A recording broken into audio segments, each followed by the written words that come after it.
Hey guys, Matt from TOTALmtg here and welcome to this week's Deck Tech. So what have I got for you this week? This week is a standard brew.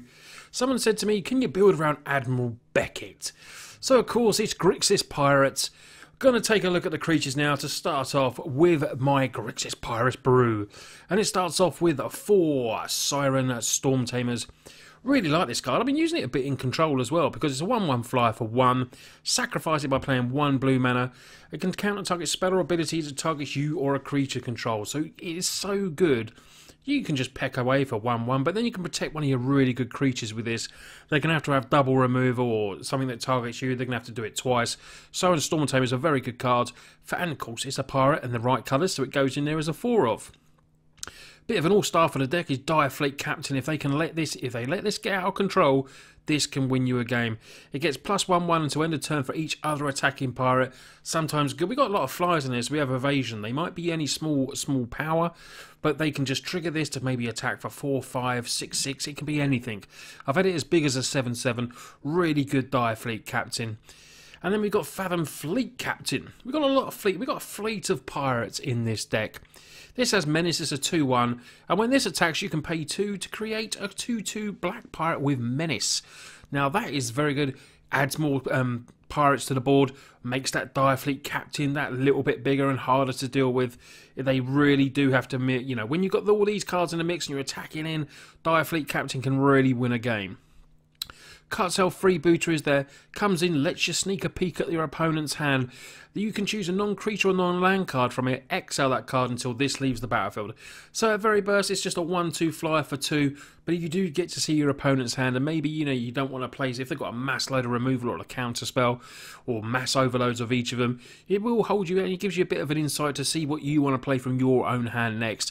Whether you can play maybe the Dire Fleet, or maybe it's just going to die straight away, you know not to play it just yet, until maybe you can deal with something else. So on to our final set of creatures. We have a 2 of Captain Lannery Storm. This has gone from 1 in the deck to 2 in the deck, back to 1, back to 2, but I'm sticking with 2 at the moment. When it comes into play, it's very, very good. You know, late on in the game, it's not so good because it only has haste, it's only a 2/2, and you need to attack to get that artifact token.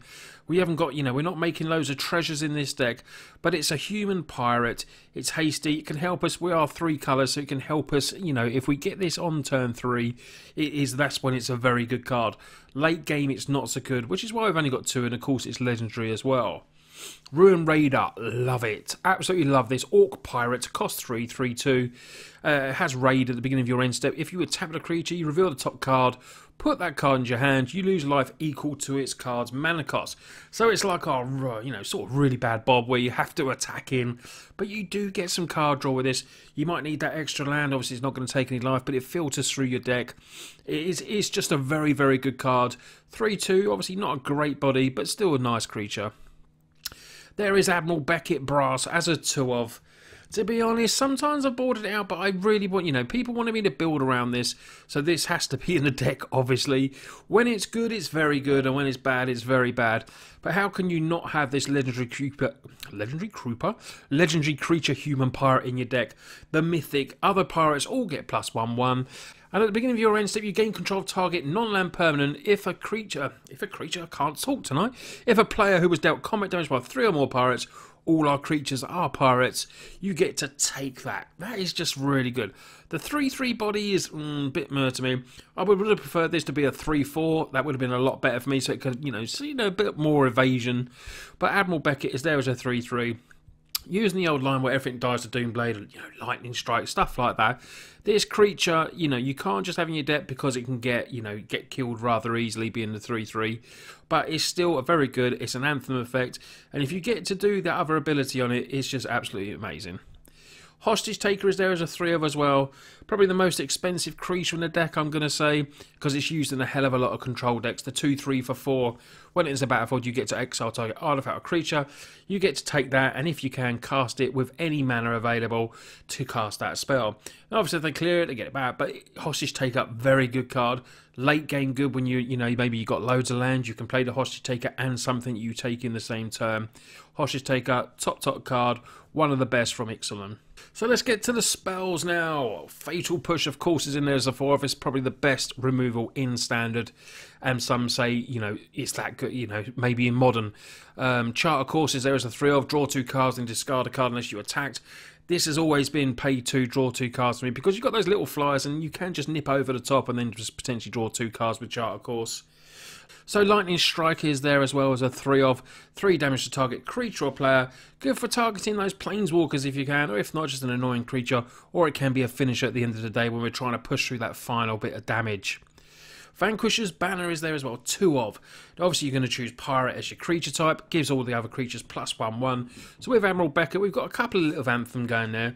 But what's great about this, I mean, it does cost 5 mana though, but when you cast a creature you get to draw a card. People have said how good has this been for me. When it's down, it's been very, very good. Sometimes I've won games before this has come out, so, you know, I don't get a chance to see it, but I do only run 2-off. I've seen a lot of tribal decks that run the full playset, but we're not ramping out or anything like that. We don't want to be stuck with 2 in our opening hand or anything like that. But it is, you know, sometimes it is the final card that will come down and actually push our creatures to fly over the top with that extra +1/1 to get the game won. So it's in there as a 2-off. So we're going to go to the land base now. We're Grixis. We've got lots of lands we can use. We've got 4 Canyon Sloughs, Dragon Skull Summits, Drowned Catacombs, and then we've got a 3 Spiral Bluff Canal. Now this deck does come in around 60 tickets, but if you want to get rid of like 25 of tickets at least, change the Spiral Bluff Canals for something else, because that will literally make this deck around 35 tickets then. Spiral Bluff Canal is obviously one of the most expensive cards in there, but it's a very good land. But I've got it in there as a 3-off. It was 4 to start with. So like I say, if you do want to cut the Spiral Bluff to cut that cost down, just change it for another type of land. You know, it won't make a huge amount of difference to the deck, but it will save you 25 tickets. We also then have the basics, 3 Swamp, 3 Islands, and a single Plains. That is the land. So I was flittering between 23, 22 land, but I'm quite happy with the 22 land. Now we've got a lot of low costing creatures, Matt, you know, from 1 to 2 to 3. So this, you know, 22 land is definitely ample for this deck. So let's get to the sideboard now. 8 different cards in the sideboard, starting off with a 2-of Commit. Put target spell on non-land permanent on top of the library. Very good for maybe getting rid of that annoying Hazoret or Planeswalker that's just about to ultimate. You can do this in bit of card draw with memory, where you can shuffle everyone's library, which is good. Again, there's quite a few graveyard decks out there. 2 of a Braid could be in the main if you wanted, but I've got 2 in the sideboard. Also a couple of Negate and a 1 of Sorcerer's Spyglass, which seems to be at the moment in a lot of my sideboards, just as a 1-off. It doesn't, you know, it can come in occasionally. It doesn't come in that lot, but it's still a very nice card. So we go to the final 4 cards of the sideboard. Fiery Cannonade destroys each non-pirate creature. Well, it deals 2 damage to each non-pirate creature. It doesn't destroy them. But it's, you know, on theme of our deck. It's never going to touch our creatures because they're all pirates. Then we've got Lookout's Dispersal, you know, more flavour with this deck. Counter target spell unless they pay 4. It costs 1 less to cast if we control just 1 pirate. And then it's basically better than Mana League pay 2 and they have to counter it unless they pay 4. Hour of Glory is a 1-of as well, where we get to exile target creature, and hopefully namely Hazoret. And then we get to search the hand and exile all of them, really good. And Vraska's Contempt, a great card from Ixalan. 2 double black, exile target creature, or one of those annoying planeswalkers that we can't deal with, and we gain a little bit of life as well. Great removal, instant speed, really like Vraska's Contempt and the versatility of it, and just adding a little bit of life as well, you know, it's just an added bonus. So this is my Grixis Pirates 60 ticket deck on MTGO, guys. I really hope you like it. We've played it on stream. It was really good. We beat Timor Energy with it. We then lost to Timor Energy, but we did beat it in one game as well, and that is probably the best deck in the format. So for this tribal deck to actually, you know, compete with decks like that, you know it's pretty good. And at 60 tickets on MTGO, you can go to Mana Traders, my sponsors, and you can get this deck for that straight away. It's really, really good, guys. If you like tribal, you like pirates, this is the deck for you. Grixis has some very good colours in there, and the sideboard we can bring in removal, counters. You know, it's just a very versatile deck. And if you can get the Admiral Beckett to stay more than 2 turns, that is just unbelievable, and you're basically winning from then. Anyway, guys, I hope you've enjoyed this week's Deck Tech. Don't forget, if you're new to us, hit that subscribe button, or if you've been watching for a while and haven't hit it yet, I'll be doing a 3,000 subscriber giveaway as soon as I get there, within the first few weeks anyway. But yeah, you've got to be in it to win it, guys. Thanks a lot for supporting the channel, and I will see you on the next video.